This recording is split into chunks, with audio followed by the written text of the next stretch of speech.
Hello hi friends, ಆಲೋಚನೆಗಳು by ಮಾನಸ ಚಾನಲ್ಗೆ ಸ್ವಾಗತ. ಈ ಚಳಿಗಾಲಕ್ಕೆ ತುಂಬಾ ಟೇಸ್ಟಿ ಆಗಿರೋಂಥ ಸ್ಪೈಸಿ ಆಗಿರೋಂಥ ಚಿತ್ಕೌರೆ ಬೇಳೆನಲ್ಲಿ ಸಾಗು ಮಾಡೋದು ಹೇಗೆ, ಇದು ಪೂರಿಗೆ, ಚಪಾತಿಗೆ ಮತ್ತೆ ದೋಸೆಗೂ ಕೂಡ ತುಂಬಾ ಟೇಸ್ಟಿ ಆಗಿರುತ್ತೆ. ಇವಾಗ ಒಂದು ಮೀಡಿಯಂ ಸೈಜ್ ಕುಕ್ಕರ್ನ ಇದನ್ನ ಇಟ್ಕೊಳ್ಳಿ. ಅದಕ್ಕೆ ಒಂದು 4 ರಿಂದ 5 ಸ್ಪೂನ್ ಅಷ್ಟು ಎಣ್ಣೆ ಮತ್ತೆ ಒಂದ್ 2 ರಿಂದ 3 ಸ್ಪೂನ್ ಅಷ್ಟು ತುಪ್ಪ ಕೂಡ ಹಾಕೊಳ್ಳಿ. 1.5 ಸ್ಪೂನ್ ಅಷ್ಟು ಸಾಸಿವೆ ಹಾಕೊಳ್ಳಿ. ಸಾಸಿವೆ ಸಿಡಿದ್ಮೇಲೆ ಅರ್ಧ ಸ್ಪೂನು ಜೀರಿಗೆ, ಒಂದ್ 4 ರಿಂದ 5 ಒಣಮೆಣಸಿನಕಾಯಿನ ಹಾಕೊಳ್ಳಿ. ಹಾಗೆ ಒಂದ್ 5 ರಿಂದ 6 ಕಡ್ಡಿಯಷ್ಟು ಕರ್ಬೇವಿನ ಸೊಪ್ಪನ್ನು ಕೂಡ ಬಿಡಿಸ್ಕೊಂಡು ತೊಳ್ಕೊಂಡು ಹಾಕೊಳ್ಳಿ. ಒಂದ್ ಅರ್ಧ ಸ್ಪೂನು ಇಂಗು ಮತ್ತೆ ಆನಿಯನ್ ಚಿಕ್ಕ ಚಿಕ್ಕದಾಗಿ ನಾನು 2 ಆನಿಯನ್ ಕಟ್ ಮಾಡಿ ಈ ತರ ಸಣ್ಣ ಸಣ್ಣ ಕಟ್ ಮಾಡಿ ಹಾಕೋತಾ ಇದ್ದೀನಿ.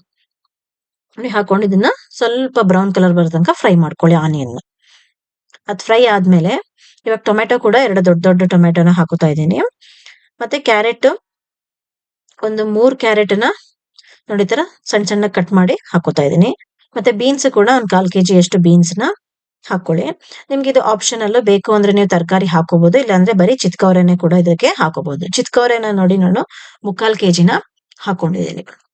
ಚಿತ್ಕೌರೆನ ಸ್ವಲ್ಪ ಜಾಸ್ತಿ ಹಾಕೊಳ್ಳಿ, ಟೇಸ್ಟ್ ತುಂಬಾ ಚೆನ್ನಾಗಿರುತ್ತೆ. ನಿಮ್ಗೆ ಕ್ಯಾರೆಟ್ ಬೀನ್ಸ್ ಬೇಡ ಅಂದ್ರೆ ಅದು ಹಾಕೊಳ್ದೇನ ಬರೀ ಚಿತ್ಕೌರೆ ಹಾಕೊಂಡು ಕೂಡ ಮಾಡ್ಬೋದು, ತುಂಬಾ ಟೇಸ್ಟಿಯಾಗಿ ಬರುತ್ತೆ.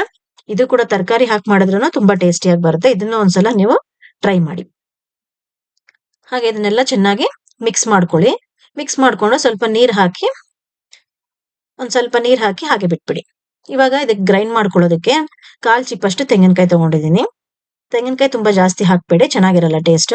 ಮತ್ತೆ ಒಂದ್ 5 ರಿಂದ 6 ಕಾಳಷ್ಟು ಗಾರ್ಲಿಕ್, ಮತ್ತೆ ಶುಂಠಿ 1 ಇಂಚ್ ಅಷ್ಟು ಅದನ್ನು ಕಟ್ ಮಾಡಿ ಹಾಕೋತಾ ಇದ್ದೀನಿ. ಮತ್ತೆ ಹುರ್ಗಡ್ಲೆ ಕೂಡ 1 ಹಿಡಿಯಷ್ಟು ಹಾಕೊಳ್ಳಿ. ಅರಿಶಿನ 1 ಸ್ಪೂನು, ಹಾಗೆ ಹಸಿಮೆಣಸಿನಕಾಯಿ ಒಂದು 16 ಹಸಿಮೆಣಸಿನಕಾಯಿನ ಇದಕ್ಕೆ ಹಾಕೋತಾ ಇದ್ದೀನಿ. ಖಾರ ಕಡಿಮೆ ಬೇಕು ಅಂದ್ರೆ ಸ್ವಲ್ಪ ಕಡಿಮೆ ಹಾಕೋಬಹುದು. ಹಾಗೆ ಇವಾಗ ಚಕ್ಕೆ ನೋಡಿ ಚಿಕ್ಕ ಚಿಕ್ಕ ಪೀಸು ಒಂದ್ 4 ಪೀಸು, ಏಲಕ್ಕಿ ಒಂದು 2 ಪೀಸ್ ಏಲಕ್ಕಿ ಸಾಕು. ಮತ್ತೆ ಲವಂಗ ಕೂಡ ನಾನು ಚಿಕ್ಕ ಚಿಕ್ಕದು ಒಂದು 5-6 ಲವಂಗನ ಹಾಕೊಂಡು ಮೀನ್ಸ್ ಅಂದ್ರೆ 1 ಹಿಡಿಯಷ್ಟು ಕೊತ್ತಂಬರಿ ಸೊಪ್ಪನ್ನ ಹಾಕೊಳ್ಳಿ. ಕೊತ್ತಂಬರಿ ಸೊಪ್ಪು ಸ್ವಲ್ಪ ಜಾಸ್ತಿ ಹಾಕೊಳ್ಳಿ, ತುಂಬಾ ಟೇಸ್ಟಿ ಆಗಿರುತ್ತೆ. ನೋಡಿ ಈ ತರ ಇದನ್ನ ತುಂಬಾ ನುಣ್ಣಕ್ಕೂ ಬೇಡ, ತುಂಬಾ ತರ್ತರಿಯಾಗೂ ಇರಬಾರ್ದು, ಮೀಡಿಯಂ ಆಗಿ ಇದನ್ನ ಗ್ರೈಂಡ್ ಮಾಡ್ಕೊಳ್ಳಿ. ನೋಡಿ ಇವಾಗ ನಾವು ಆಲ್ರೆಡಿ ಕುಕ್ಕರ್ಗೆ ನಾವು ಎಲ್ಲಾ ಐಟಮ್ಸ್ ಹಾಕೊಂಡು ಸ್ವಲ್ಪ ನೀರ್ ಹಾಕಿ ಇಟ್ಟಿದ್ವಿ. ಇವಾಗ ಅದಕ್ಕೆ ಮಸಾಲಾನ ಹಾಕೊಳ್ಳಿ. ನೀವು ಇದನ್ನ 1 ವಿಜಿಲ್ ಆದ್ರೂ ಕುಕ್ಕರ್ ಕೂಗಿಸ್ಕೋಬಹುದು, ನೀವು ಹೊರಗಡೆನು ಕೂಡ ಇದಕ್ಕೆ ಬೇಯಿಸ್ಕೋಬಹುದು. ಮಸಾಲಾ ಐಟಮ್ಸ್ ಎಲ್ಲ ಇದಕ್ಕೆ ಹಾಕಿ ಇದು ಮುಳುಗೋ ಅಷ್ಟು ನೀರ್ ಹಾಕೊಳ್ಳಿ, ತುಂಬಾ ಜಾಸ್ತಿ ನೀರ್ ಹಾಕಕ್ ಹೋಗ್ಬೇಡಿ. ನೋಡಿ ಇದೆಲ್ಲ ಹಾಕಿ ಚೆನ್ನಾಗಿ ಮಿಕ್ಸ್ ಮಾಡಿ ಕರೆಕ್ಟ್ ಆಗಿ ನೋಡ್ಕೊಂಡು ಇದು ಮುಳುಗೋ ಅಷ್ಟು ಮಾತ್ರ ನೀರ್ ಹಾಕೊಳ್ಳಿ. ನೋಡಿ ಇಷ್ಟು ನೀರು ಹಾಕೊಂಡ್ರೆ ಸಾಕು. ಇದಕ್ಕೆ ಆಮೇಲೆ 2 ಸ್ಪೂನ್ ಅಷ್ಟು ಕಲ್ಲುಪ್ಪು ಹಾಕೋತಾ ಇದ್ದೀನಿ. ಕಲ್ಲುಪ್ಪು ಹಾಕಿದ್ಮೇಲೆ ಲಾಸ್ಟ್ ಅಲ್ಲಿ ಕೊತ್ತಂಬರಿ ಸೊಪ್ಪನ್ನು ಕೂಡ ಹಾಕೊಳ್ಳಿ. ಅದನ್ನು ಸಣ್ಣ ಸಣ್ಣಕ್ಕೆ ಕಟ್ ಮಾಡಿ ಕೊತ್ತಂಬರಿ ಸೊಪ್ಪನ್ನ ಹಾಕೊಳ್ಳಿ 1 ಹಿಡಿಯಷ್ಟು.